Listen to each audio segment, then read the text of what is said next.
રાજકોટમાં આજે યાત્રા પહોંચી છે। આજે ત્રીજો દિવસ અમારો યાત્રાનો છે। સાંજે સંવેદના સભા છે। મોરબીમાં ક્રાંતિ સભાથી શરૂઆત થયેલી આજે અહીંયા સંવેદના સભા થશે। અમે ઈચ્છીએ છીએ કે ગુજરાતની સરકાર જે સંવેદના વિહોણી બની ગઈ છે અને ગુજરાતના લોકોને અન્યાય કરે છે એમાં ન્યાય મળે। એક બાજુ ભારતીય જનતા પાર્ટી ગેમ રમવાનું શરૂ કર્યું છે, પીડિતોના પરિવારો સાથે પ્રેસ કોન્ફરન્સ કરે છે। તો કોઈ મીડિયાના મિત્રોએ મને પૂછ્યું કે લાલજીભાઈ, પીડિતો તો એમ કહેવા માંડ્યા કે અમુક કે ન્યાય મળ્યો। મેં કીધું અમારી તો આ જ અપેક્ષા છે કે ભારતીય જનતા પાર્ટીના નેતાઓ, કાર્યકર્તાઓ અને શાસકો અને અધિકારીઓ જે પીડિતોના મળવા સુધા તૈયાર નતા, એ આજે પીડિતોના ઘરે ઘરે જઈને એની મુલાકાત લે, એના દુઃખ અને દર્દ જાણે અને એને ન્યાયની ખાતરી આપે। આ જ વાત જે છે એ આપણે કરવી થઈ રહી છે। બીજું કે ગુજરાતનો માહોલ બદલાઈ રહ્યો છે।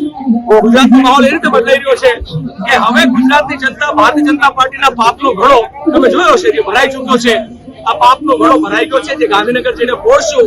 ગુજરાતમાં સત્તા પરિવર્તનની એક લહેર પણ શરૂ થઈ ગઈ છે। ગુજરાતની જનતા આ અન્યાય અત્યાચાર સામે લડવા માટે તૈયાર છે।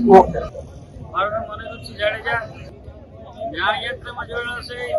અમને પૂરો ન્યાય નથી મળ્યો, એને હાટું આ બધા ન્યાય યાત્રામાં જોડાણા છે। ગેમ ઝોનમાં મારો દીકરો હતો, યા આગ લાગી હતી, યા કોઈ ફાયરની સુવિધા નહોતી, યા કોઈ બીજું વાયણા કઈ નહોતું, જવા આવવાનું ગેટ એક જ હતો અને એક જ વાયણું હતું, એમાંથી કોઈ નીકળી નથી શક્યા।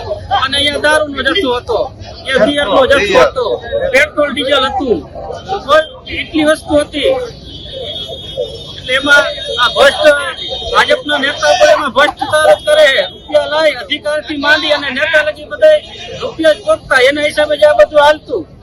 અને અમે રાહુલ ગાંધીને મળ્યા એ પછી 15 દીએ ભાજપ વાળાને એમ થયું કે મહિને અહીંયા મુખ્યમંત્રીને મળવા અમે 12 માંગ કરી, મુખ્યમંત્રી પાસે રજૂઆત લેખિતમાં આપી હતી। 12 માંગની એક પણ માંગ સ્વીકારવામાં આવી નથી। અમારી માંગણી તો એક જ છે કે અમને ન્યાય આપે, ફાસ્ટ ટ્રેકમાં કોર્ટ ચલાવે, કેસ ચલાવે,